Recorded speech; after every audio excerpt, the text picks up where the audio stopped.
Let us understand the journey of sound into the brain. Sound waves are produced in the atmosphere and are captured by our pinna. Then it passes through a narrow passage called as external auditory meatus.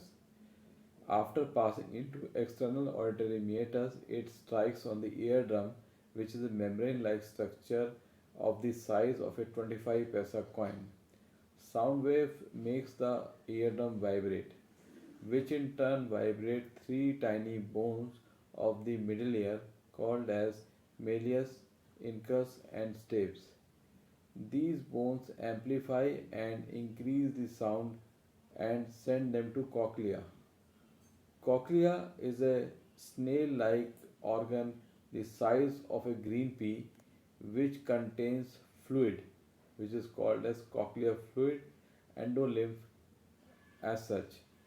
The sound vibration makes this fluid ripple which in turn produce waves.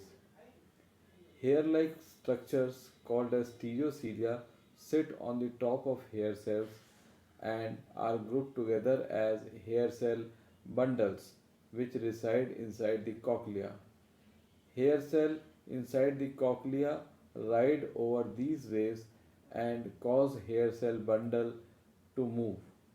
Hair bundles on the top of the hair cells turn this movement into electrical signals. As the hair bundle moves, the ions on the top of the hair cells rush into the hair cells and produce electrical transmitters or chemical transmitters at the base of the hair cell.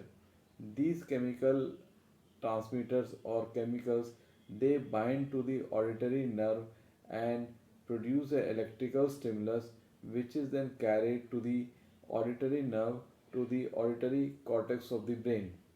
The hair cells at the base of the cochlea are destined to recognize high pitched sound like a flute sound.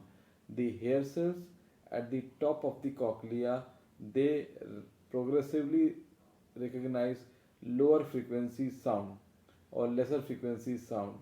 Hair cells at the base of the cochlea recognize very low frequency sound like a tuba. Auditory nerve carries these electrical impulses to the auditory cortex where they interpret these messages into sound